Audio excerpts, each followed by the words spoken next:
매서운 추위를 뚫고 이렇게 예배 자리에 나오신 여러분들을 환영합니다. 우리 자리에서 일어서면서 앞뒤 좌우에 계신 분들과 인사 나누겠습니다. 잘 오셨습니다. 반갑습니다. 네. 우리 이제 고개 숙여 마음 정돈하시며 하나님께 예배 드리겠습니다.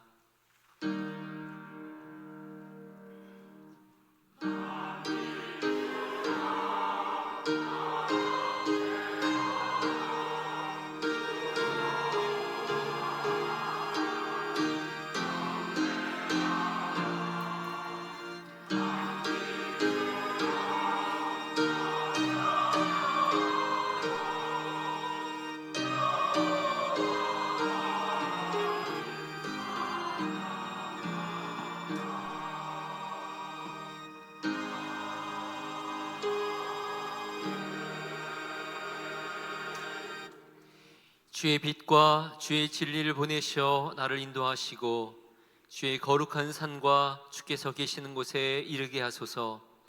그런즉 내가 하나님의 제단에 나아가 나의 큰 기쁨에 하나님께 이르리이다. 하나님이여, 나의 하나님이여, 내가 수금으로 주를 찬양하리이다. 아멘. 전능하사 천지를 만드신 하나님 아버지를 내가 믿사오며 그 외아들 우리 주 예수 그리스도를 믿사오니 이는 성령으로 잉태하사 동정녀 마리아에게 나시고 본디오 빌라도에게 고난을 받으사 십자가에 못 박혀 죽으시고 장사한 지 사흘 만에 죽은 자 가운데서 다시 살아나시며 하늘에 오르사 전능하신 하나님 우편에 앉아 계시다가 저리로서 산자와 죽은 자를 심판하러 오시리라. 성령을 믿사오며 거룩한 공회와 성도가 서로 교통한 것과 죄를 사하여 주신 것과 몸이 다시 산 것과 영원히 사는 것을 믿사옵나이다. 아멘.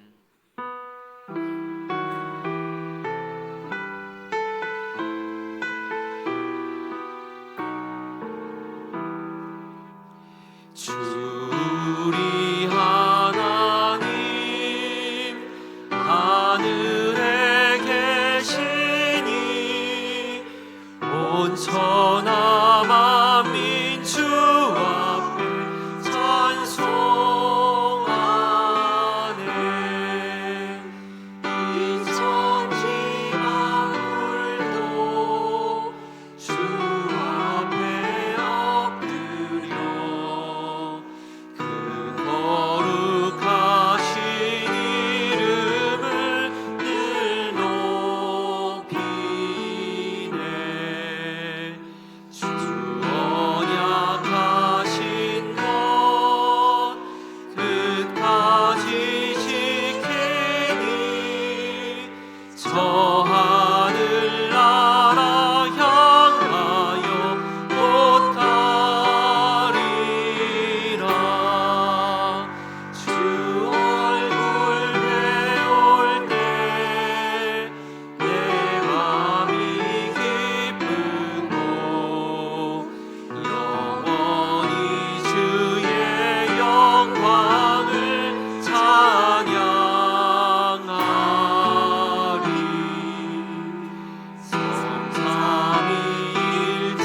성삼위일체께 승리한 무리들 다 기쁜 소리 높여서 감사드려.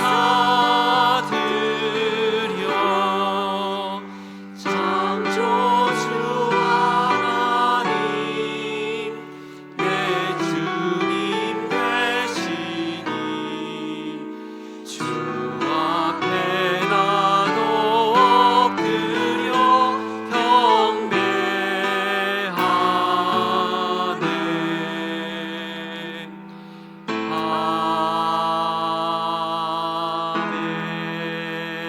아멘. 우리 자리에 앉으셔서 계속 찬양하겠습니다.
주셨네. 이제 주의 사랑이 나를 향해 흐르네. 강에서 주가 나를 일으키셨도다. 구원의 노래 부르리. 예수 자유 주셨네. 호산나 호산나 죽임 당한 어린 양. 호산나 호산나 예수 다시 사셨네. 호산나 호산나 죽임 당한 어린 양. 호산나 호산나 예수 다시 고백합시다. 호산나 호산나 호산나 죽임 당한 어린 양. 호산나 호산나 예수 다시 사셨네.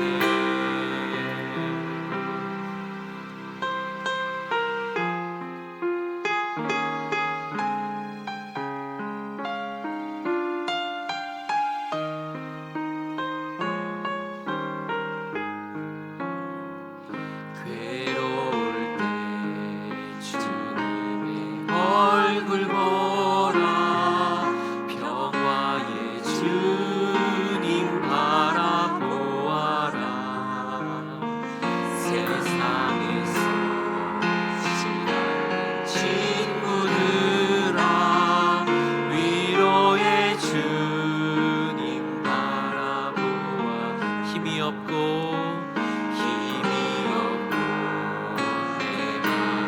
연약할 때 능력의 주님 바라보아라. 주의 모든 자는 힘 주시고 늘 지켜주시니 눈을 들어 주를 보라.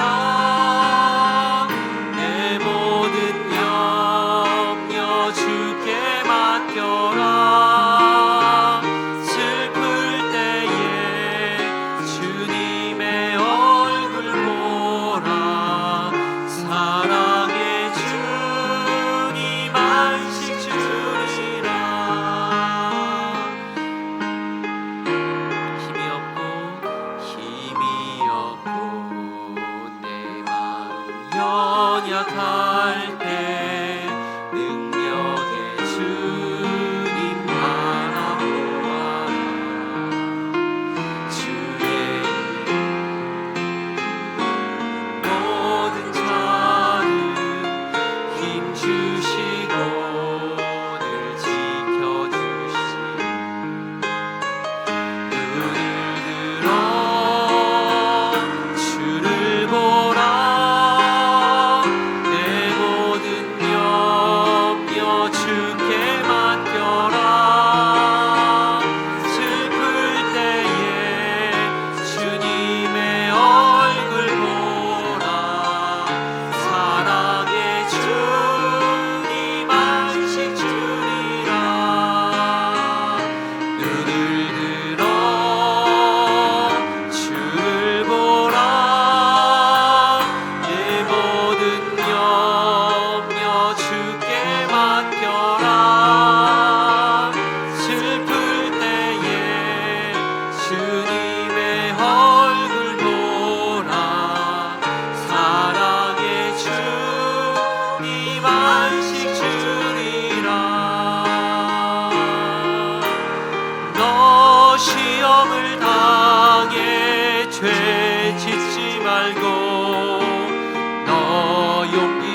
서서 항상 도우시리. 잘 이기는 자는 상 받으리니 너 낙심치 말고 늘 선진하라. 내 구세주 예수 힘 주시리니 주 예수를 믿어 늘 승리하라. 우리 구주의 힘과 그의 위로를 빌라. 주님 내 편에 서서 항상 도우시리.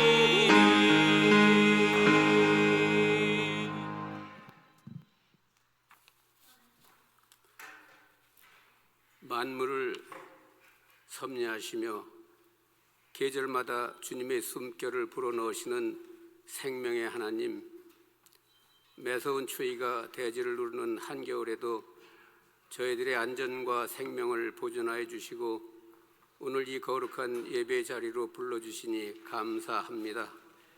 건강과 여러 형편으로 이 자리에 나오지 못한 교우들이 각자의 처소에서 우리와 함께 드리는 이 예배를 기뻐 받아 주옵소서. 세상의 냉기에 얼어붙었던 저희들의 영혼 육이 주님의 임재 안에서 다시금 뜨겁게 뛰며 기쁨으로 예배하게 하옵소서. 자비로우신 주님, 지난 한 주간 저희의 삶을 정직히 주님 앞에 자복합니다. 예배당 문을 나서며 주님의 말씀대로 살겠다 수없이 다짐했으나 삶의 자리에서는 여전히 하늘의 가치보다 눈앞의 유익을, 주님의 영광보다 나의 안위를 먼저 구했던 나약한 믿음이었음을 고백합니다. 주님, 우리를 불쌍히 여겨 십자가의 보혈로 모든 죄와 허물을 덮어주시고 다시 시작할 용기를 허락하여 주옵소서. 소망의 주님, 끝날 것 같지 않은 긴 추위에 몸과 마음이 크게 위축되는 계절입니다. 그러나 눈 덮인 차가운 대지 아래서 이미 따스한 봄을 준비하시는 주님을 바라봅니다. 찬란한 새봄이 오기까지 우리 성도들을 지켜주시고 특별히 환우들과 어린 자녀들, 노약자들을 돌보아 주옵소서. 불가피하게 밖에서 일하는 이들과 공익을 위해 헌신하는 모든 이들의 생명과 안전도 지켜 주옵소서. 주님, 우리가 추위를 피해 집안에 머무는 이 긴 시간들이 단순히 봄을 기다리는 지루한 기다림이 아니라 주님의 세밀한 음성에 귀를 기울이는 영적 골든타임이 되게 하옵소서. 세상의 냉기 속에 식어버린 우리의 심령을 말씀의 온기로 따스하게 데워주시고 고난의 계절을 인내하며 영적 성숙을 이루는 특별한 은혜를 누리게 하옵소서. 은혜로 우리를 도우시는 주님, 시간이 흐를수록 나의 낡은 자아는 쇠하고 오직 내 안에 예수 그리스도만이 선명해지기를 간절히 원합니다. 우리의 무의식까지도 예수의 생명으로 가득 차서 주님의 뜻이 아니면 단 한 걸음도 내딛지 않겠다는 거룩한 결단이 우리 삶의 가장 강력한 능력이 되게 하옵소서. 길을 여시고 새 일을 행하시는 주님, 올해 초 우리 공동체에 우리가 소망하는 참된 신앙이라는 귀한 이정표를 주심에 감사합니다. 우리 모두가 하나님을 즐거워하고 십자가만을 자랑하며 담대하게 기도하고 겸손을 추구하며 고난 중에 피어나는 아름다운 신앙의 공동체가 되게 하옵소서. 마음을 새롭게, 교회를 새롭게라는 표어가 한낱 구호로만 끝나지 않기를 원합니다. 형식과 관념의 신앙을 과감히 벗어버리고 복음의 본질로 돌아가 하나님의 그 크신 사랑을 흘려보내는 거룩한 통로가 되게 하옵소서. 오늘도 생명의 말씀을 대언하시는 목사님께 성령의 갑절의 능력을 덧입혀 주시고 선포되는 말씀이 성도들에게 특별히 불시험 가운데 있는 이들에게 큰 위로와 소망이 되게 하옵소서. 예배의 각 처소에서 헌신하는 모든 손길 위에 하늘의 위로와 평강을 내리어 주옵소서. 우리의 영원한 생명이요 소망 되시는 우리 주 예수 그리스도 이름으로 간절히 기도드립니다. 아멘.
성경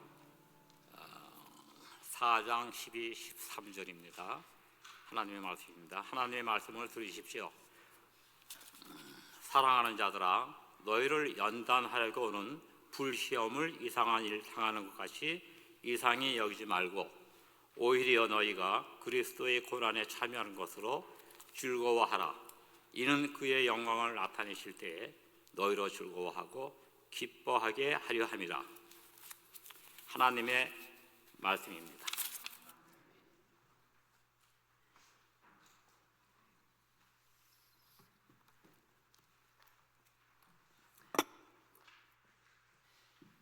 사랑하는 성도 여러분, 지난 한 주간 평안하셨습니까? 오늘 아침, 오늘 이번 겨울 중에 가장 또 그런 추운 날씨 보내고 있는데 함께 예배하며 주님 앞에 설 수 있어서 기쁩니다. 요즘 우리가 그 참된 신앙에 대해서 함께 생각해 보고 있습니다.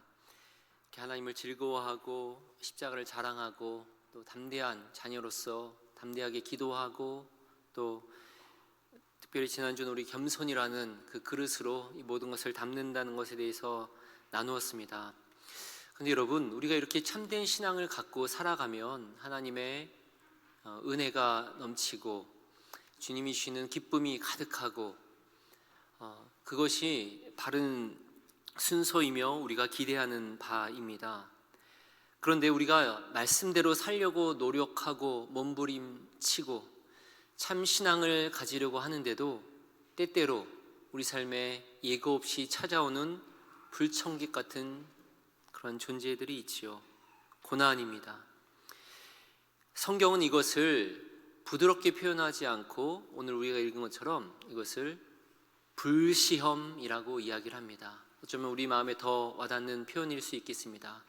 불시험, 그 뜨거운 시험이 우리 앞에 다가옵니다. 이 말씀이 쓰여졌던 배경을 생각해 보십시오. 사도 베드로가 이 서신을 쓸 당시에 그 로마의 황제는 바로 그 유명한 네로 황제였습니다. 그는 로마 시에 불질러 두고 그 책임을 그리스도인들에게 씌워 넘겼습니다. 그래서 많은 박해를 가하고 가뜩이나 위축되어 있고 숨어서 신앙생활을 해야 했던 그들이지만 네로 황제는 더욱더 악독하게 그들을 고통스럽게 했습니다. 짐승의 밥이 되고 산채로 불에 화형을 당하는 그런 일들조차 많이 있었던 처참한 현실이었습니다.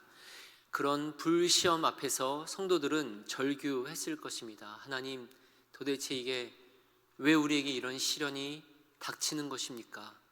언제까지입니까?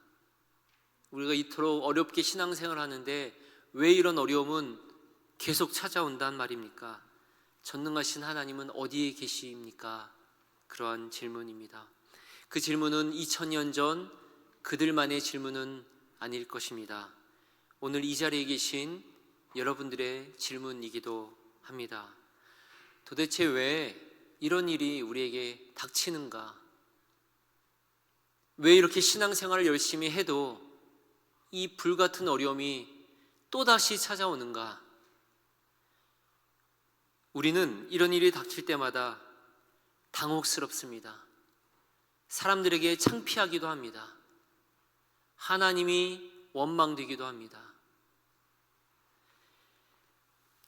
그러나 오늘 이 사도 베드로는 그런 우리들에게 또 그런 성도들에게 이야기합니다.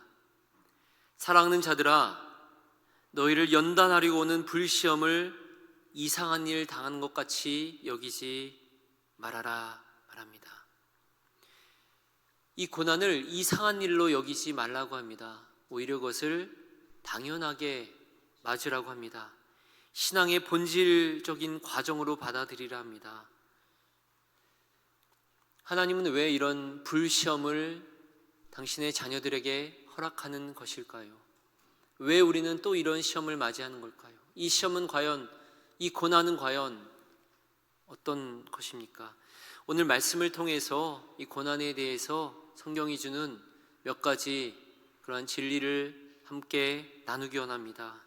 첫째, 사도 베드로가 말한 것처럼 우리는 고난을 이상한 일로 여기지 말아야 합니다. 이 고난에 대한 시각을 좀 교정해야 합니다. 이 고난의 의미와 정체성을 다시 바라보며 교정해야 한다는 겁니다. 그것을 이상한 일로 여길 것이 아니라는 말입니다. 예수를 잘 믿으면 우리는 고난이 없고 만사 형통할 것을 바랍니다. 믿지 않는 사람들보다 더 잘 살게 될 것을 기대합니다. 그래서 고난이 올 때 내가 뭘 잘못했는지 돌아보게 되고 왜 이런 일이 있는지 그것으로 인해 우리가 답답하며 하나님이 나를 멀리 하시는 것인가 의심이 들기도 합니다. 그러니까 고난을 우리 인생에 오지 말아야 되는 이물질로 생각하는 것이지요. 그 화학에서 그런 말이 있다지요. 그 면역 거부 반응이라는 것이 있다고 합니다. 우리 몸에 이물질이 들어오면 몸이 그것을 본능적으로 그것을 공격하는 거지요. 여기 들어오지 말아야 될 것이 있기 때문입니다. 그런데 오히려 이 고난은 우리가 이 신앙생활에서 있어서는 안 될 이물질로 볼 것이 아니라 오히려 필수 과정이라고 성경에서는 이야기하는 겁니다. 즉 세상의 관점에서 볼 때 그리스도인이 오히려 이물질처럼 여겨진다는 것이지요. 세상의 순화해서 세상의 동화에서 살아가면 세상에서는 이상하게 보지도 않고 그렇게 이질적으로 보지 않지만 신앙을 가지고 그렇게 살아갈 때 이 세상에서는 그것을 이상하게 보며 그것을 거부할 때가 있습니다. 그러므로 고난은 오히려 우리가 궤도를 이탈했다는 신호가 아니라 오히려 내가 하나님의 참 백성이라는, 하나님의 참 가족이라는 그러한 의미로 받아들여질 수 있습니다. 엘리스터 맥그레스라는 신학자는 이렇게 말을 합니다. 고난은 당신이 하나님의 가족 바깥에 있다는 표시가 아니라 오히려 하나님의 가족이라는 표시입니다. 생각해 보십시오. 초대교회 성도들에게 있어서 신앙을 갖는다는 말은 거기에 오는 고난을 감수하겠다는 의미이기도 했습니다. 오히려 고난을 당할 때 이 신앙으로 인해 내가 믿음의 공동체의 일원이라는 것을 더 분명하게 그 의미를 되새겼습니다. 이동호 목사님은 이런 얘기를 했습니다. 고난은 진짜와 가짜를 구별하는 시금석이라 했습니다. 우리가 참 신앙을 갖고 있는지 언제 어떻게 분별할 수 있겠습니까? 시련이 올 때 가짜 그리스도인들은 뿔뿔이 흩어집니다. 시련은 우리의 신앙의 지위를 나타냅니다 라고 이야기를 합니다. 그러니까 시련은 우리의 신앙의 참 모습을 드러내 준다는 것입니다. 평안할 때는 알곡과 쭉정이가 구분이 되지 않습니다. 그러나 고난의 바람이 불어 퀴즈를 해보면 가벼운 쭉정이는 다 날아가 버리고 무거운 알곡만 남습니다.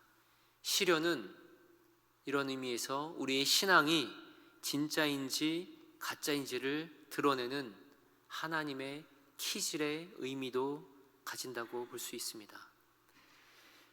또 때때로 이 사단이 고난을 통해 하나님의 자녀를 흔드는 때가 있습니다. 그런 관점에서 생각해 보시면 사단은 자기의 자녀들 건드리지 않아도 아무 위협이 되지 않는 자들은 공격하지 않습니다. 오히려 사단은 하나님의 자녀들을 공격하고 그 자녀를 흔들고 그렇게 어렵게 합니다. 그 이유는 무엇이겠습니까? 그 하나님의 자녀를 빼앗아오기 원함이죠. 그 하나님의 자녀가 오히려 너무 귀한 존재이기 때문에 두고 볼 수 없는 법입니다. 김양재 목사님이 이런 설교 중에 이런 얘기를 한 적이 있습니다. 문제가 없으면 문제가 있는 것이고 문제가 있으면 문제가 없는 것이다. 이렇게 이야기를 한 적이 있습니다. 무슨 의미이겠습니까? 하나님을 전혀 믿지 않는데 아무 문제 없이 잘 살고 더 평안하고 그러면 그것이야말로 심각한 문제일 수 있다는 거죠. 영적인 관점에서, 영혼의 관점에서 하나님 없이 그저 안락하게 평안하게 사는 것은 심각한 어려움에 봉착하는 일입니다. 그것이야말로 어쩌면 버려진 자녀처럼 되는 더 무서운 그러한 일일 수 있는 것입니다. 여러분, 설명할 수 없는 고난 가운데 있으십니까? 왜 나입니까? 왜 고난일까? 라고 묻기보다 그 고난을 통해 내가 하나님의 자녀고 하나님의 가족이라는 그러한 것임을 다시 한번 생각하실 수 있기를 바랍니다. 내가 하나님의 보석이구나, 하나님의 자녀이구나. 그러기에 나를 흔들 때, 그러나 오히려 하나님의 가족임을 확인하시기 바랍니다. 두 번째로 오늘 말씀에서, 성경에서 우리는 이런 것을 배웁니다. 불시험, 즉 고난은 믿음을 순금처럼 연단합니다. 하나님께서 왜 이 아픈, 이 힘든 불을 끄지 않고 보고만 계시겠습니까? 그것은 그 불이 우리를 태워버리는 게 아니라 우리를 순금으로 만드는 연단의 불이기 때문입니다. 오늘 본문 12절에서 그 목적을 분명히 하고 있지요. 너희를 연단하려고 오는 불시험을, 그렇게 말하고 있습니다. 너희를 연단하려고 오는 불시험이다 라고 이야기를 하고 있습니다. 여기서 연단이라는 이 단어는 이 금을 뜨거운 용광로에 넣어 재련하는 그 과정을 뜻합니다. 재련사는 금을 불에 넣어서 던져 넣습니다. 금을 버리는 게 아니지요.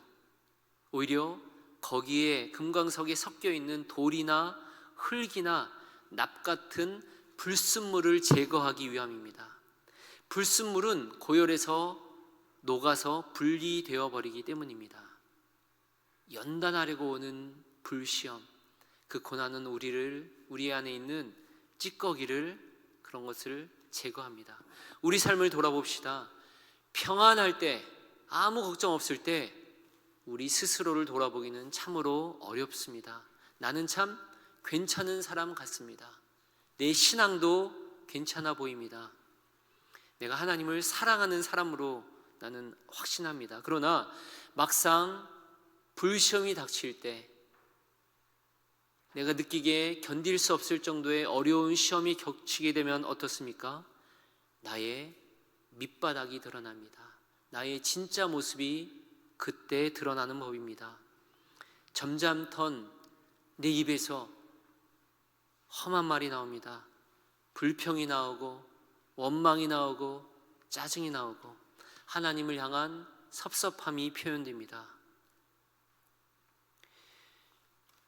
다시 한번 엘리스터 맥그라스의 말을 들면 이렇습니다. 고난은 그 정련자의 불과 같이 믿음에서 불순물을 제거하는 역할을 한다. 고난은 당신의 믿음과 소망이 하나님이 아닌 것, 이를테면 물질적 소유 같은 것에 얼마나 의지하게 되었는지를 일깨우고 그런 상황을 바로잡을 기회를 제공한다라고 말을 합니다.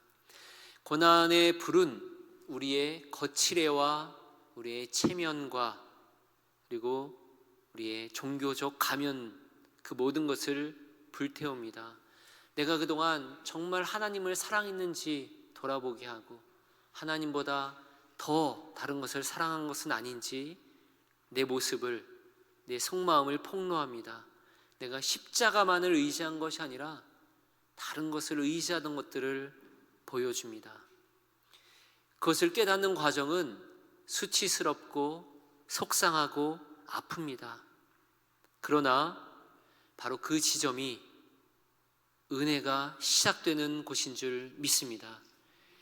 내 자아가 다 타버린 그 잿더미 위에서 비로소 두 손 들고 항복할 때, 그때 다시 우리는 시작할 수 있습니다.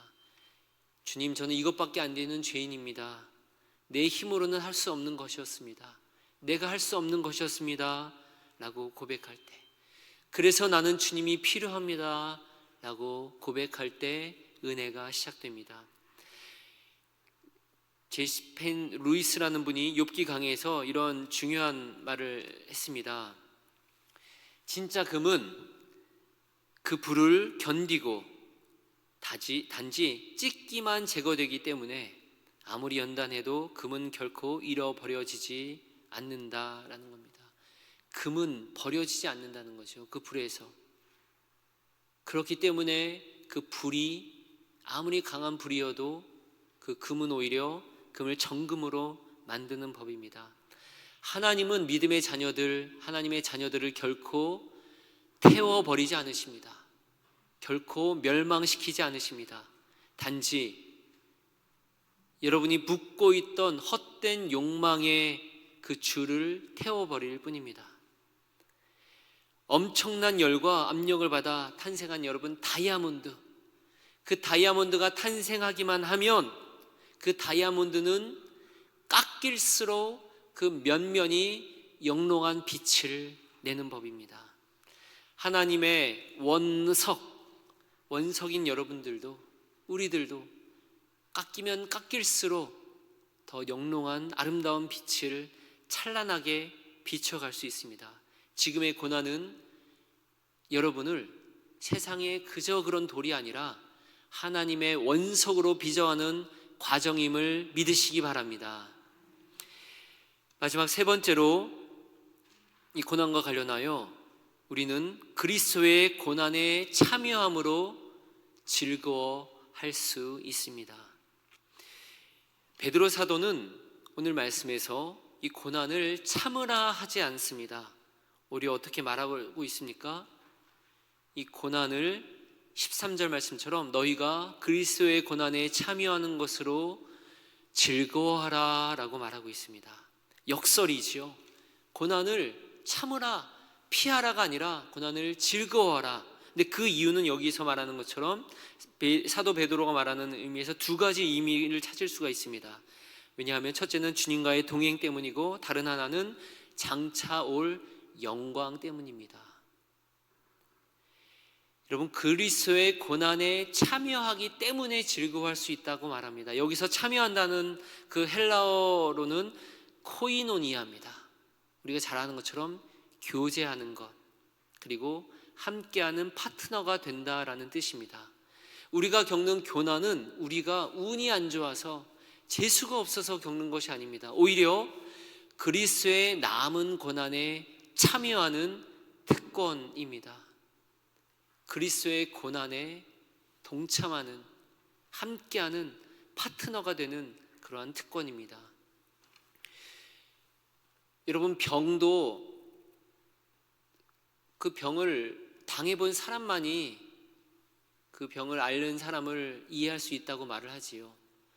가까운 이로부터 배신을 당해본 사람이, 그럴 때 우리는 주님의 그 가슴 아픔을 알 수 있습니다. 사랑하는 이가 혹은 우리 자녀를 그런 아픔이 있다면 하나님의 그 마음, 독생자를 주기까지 하는 그 아버지 하나님의 마음을 누구보다 더 깊이 이해할 수 있을 것입니다.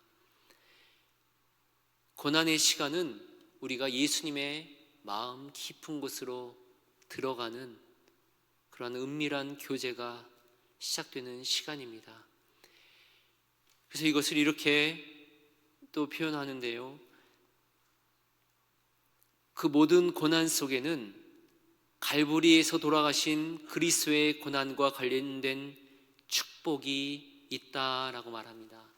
그 고난을 통해 우리는 우리를 위해 이 땅에 오신, 우리의 몸과 피 흘리신 그리스도의 고난을 누구보다 깊이 이해할 수 있는 축복이 있습니다. 그리고 주님이 계신 보다 높은 하나님의 보좌의 자리를 확보하게 되는 것이다. 그렇게 제시펜 루이스 목사님이 이야기를 했습니다. 이렇게 고난은 단지 버티고 그러는 것이 아니라 그 주님의 고난에 동참하는 특권이며 장차올 영광을 누릴 수 있게 되는 그런 것이기 때문에 우리는 그것으로 인해 즐거워할 수 있다는 것입니다. 고난은 손실만이 아니라 영광을 내포하고 있습니다. 십자가 없이 부활이 없듯이 고난이 없는 영광은 없습니다. 여러분이 지금 흘리고 있는 눈물, 견디고 있는 그 아픔은 여러분이 주님 앞에 설 때에 정말 여러분을 빛나게 할 영광의 재료가 될 것입니다. 주님께서는 우리의 업적이나 우리의 다른 것들, 통장이나 우리의 성공을 보지 않으실 것입니다. 오히려 주님을 따르다가 생긴 그 상처, 그것을 보실 것입니다. 이 세상에서 네가 나를 따르느라 참 아팠구나, 믿음을 지키느라 참 많이 울었구나, 나와 함께 고난을 받았으니 이제 나와 함께 영광을 누리자, 그렇게 주님께서 말씀하실 것입니다. 그런 말이 있지요. My scars become stars. 내 상처가 변해서 별이 되었다라는 말이 있지요. 오늘 눈물로 견뎌낸 그 고난의 상처가 장차 하나님 나라에서 해같이 빛나는 영광의 별이 될 줄 믿습니다. 그래서 우리는 고난 중에도 소망을 품고 즐거워할 수 있습니다. 여러분, 오늘 예배당에 오시면서 많이 추우셨죠? 정말 추운 날이었지요. 근데 오늘 아침에 우리 성가대 우리 한 집사님과 이야기 나누면서 오늘 말씀과 관련돼서 굉장히 연관된 중요한 얘기를 들었습니다. 이렇게 말씀하시는 거예요. 목사님, 오늘 날씨가 너무 춥지요? 그런데 이렇게 추운 날씨가 있어야 농사가 잘 됩니다 라고 이야기를 하시더라고요. 이렇게 추워야 병균들이 죽고 해충들이 죽고 오히려 뿌리를 깊이 내리게 돼서 풍성한 열매를 거둘 수 있는 거죠. 이렇게 추워야 농사가 잘 되는 법입니다 이야기하셨는데요. 여러분, 그렇지 않을까요? 우리의 삶에도 정말 추운 날이 있을 때 우리 삶은 풍성한 열매를 준비하는 그런 기간인 줄 믿습니다. 우리가 오늘 본문이 말한 불시험이 바로 이것을 말하는 것입니다. 하나님께서 던지시든 하나님께서 허락하신, 어쩌면 우리가 의미를 알 수 없는, 이유를 알 수 없는 불시험이 있지만 그 시험은 결코 우리를 없애버리고 태워버리는 심판의 불이 아닙니다. 오히려 우리 안에 있던 불순물을 태워내고 우리가 하나님의 가족이라는 것을 확신하게 해주고, 또한 가장 순수한 정금으로 하나님의 알곡으로 만들기 위한 사랑의 불인 줄 믿습니다. 말씀을 맺습니다. 사랑하는 성도 여러분, 너무 추운 인생의 겨울을 보내고 계십니까? 잿더미만 남은 것 같아 속상하십니까? 그러나 눈을 들어 바라보십시오. 여러분을 망하게 하는 시간이 아니라 영적 대추수를 준비하는 시간인 줄 믿습니다. 고난에 대해 두려워하지 마십시오. 그것은 우리를 하나님의 자녀임을 분명히 드러내는 증거입니다. 낙심하지 마십시오. 내 안에 쭉정이를 타버리고 나를 알곡으로 순금으로 만드는 그렇게 시간입니다. 기뻐하십시오. 내가 예수님의 십자가와 부활에 동참하는 파트너가 되어가는 시간이기 때문입니다. 고난은 우리를 살리는 보석입니다. 고난은 변장된 축복입니다. 고난당한 것이 내게 유익이라 내가 그로 인해 율례와 말씀을 배우게 되었나이다 말했던 시편 저자처럼 이 고난의 시간 속에서도 하나님의 은혜를 경험하며 하나님의 가장 빛나는 정금으로 빚어가시는 그러나 우리 모든 성도님들 되시기를 축복합니다. 말씀을 생각하시며 함께 기도하겠습니다.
하나님 아버지, 하나님께 울부짖으며 잠 못 이루는 밤을 보내는 어려움 가운데 있는 주의 자녀들이 여기 있습니다. 주님, 성령께서 찾아가셔서 그 마음을 만져 주옵소서. 나를 버리신 것이 아니라 내가 하나님의 자녀임을 확인하는 표식임을 믿게 하옵소서. 이 불길 속에서 우리 허영과 교만은 타버리게 하시고 오직 정금 같은 믿음만 남게 하옵소서. 예수님의 십자가 고난에 동참하는 영광스러운 동업자가 되었음을 깨닫게 하셔서 장차올 영광을 바라보며 오늘을 넉넉히 이기게 하옵소서. 우리를 사랑하사 고난의 종이자 영광의 왕으로 오신 예수 그리스도 이름으로 기도드립니다. 아멘.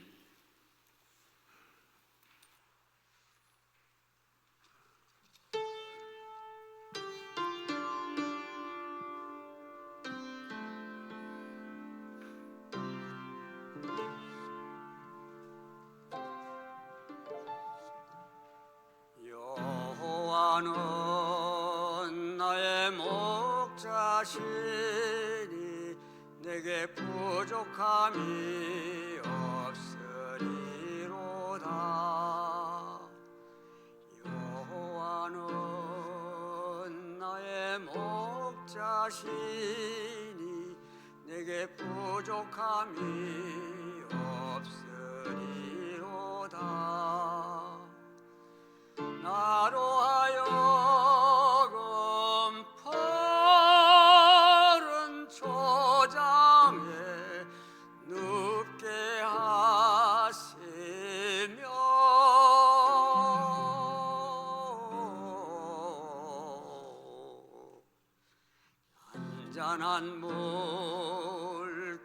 잔잔한 물가로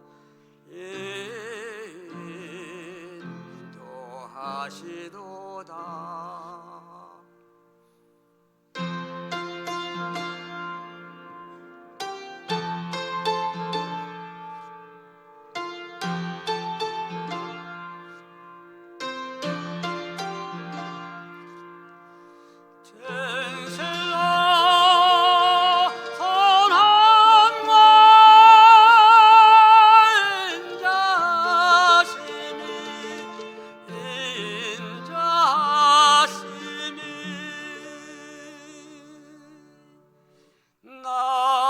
나의 사는 날까지 나를 따르리니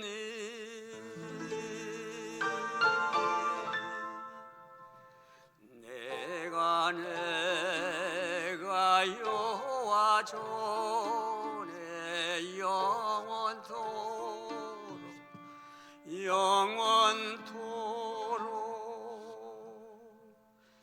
영원토록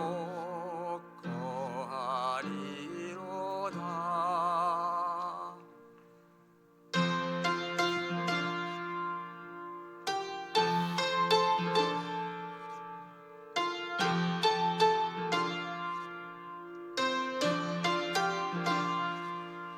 젠셀라 선함과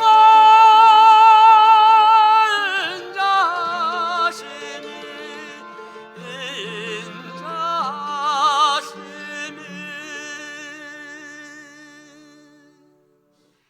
나의 사는 날까지 나를 따르리니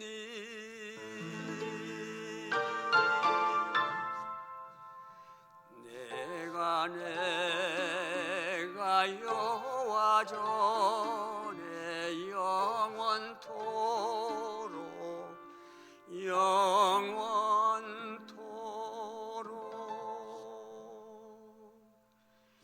영원토록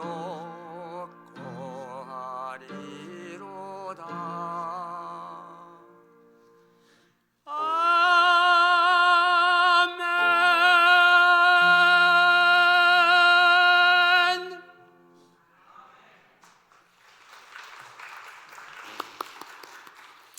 우리 함께 일어서셔서 찬양하시겠습니다.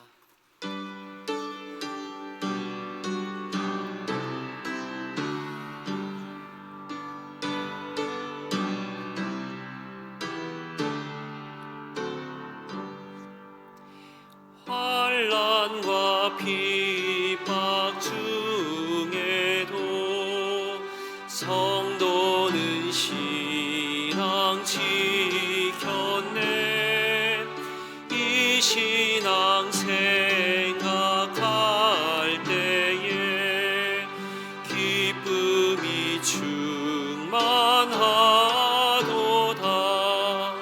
성도의 신앙 따라서 죽도록 충성하겠네. 복중에 매인 성도나 양심은 자유 얻었네. 우리도 고난 받으면 죽어도 영광 되도다. 성도의 신앙 따라서 죽도록 충성하겠네. 성도의 신앙 본받아 원수도 사랑하겠네. 인자한 언어 행실로 이 신앙 전파하리라. 성도의 신앙 따라서 죽도록 충성하겠네.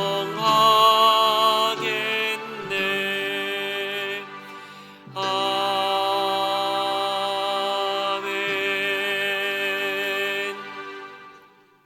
아버지 하나님, 지난 한 주간도 저희와 동행하여 주시고 한량없는 은혜 베풀어 주시니 감사합니다. 한 주간, 또 한 달, 또한 한 해, 내 평생의 삶을 돌아볼 때 하나님의 도우심으로 우리가 이 자리에 있음을 고백합니다. 하나님, 이 예물을 주님께 올려드립니다. 기쁘게 받으시며 또한 우리의 마음 또한 받아 주옵소서. 하나님, 예물 드리는 것이 우리의 신앙의 참 고백이 되게 하여 주시고 나의 참 신앙에서 나오는 기쁨이 되게 하여 주옵소서.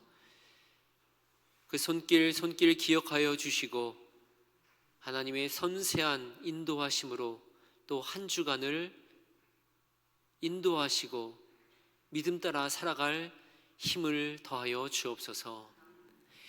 이제는 주 예수 그리스도의 은혜와 아버지 하나님의 사랑하심과 성령님의 교통하심이 어떠한 상황 속에서도, 불시험 속에서도 주님을 따라 나서며 믿음 변치 않기로 다짐하는, 또한 그렇게 고백하며 간구하는 모든 성도 위에 이제부터 영원토록 함께 하시기를 간절히 축원하옵나이다. 아멘.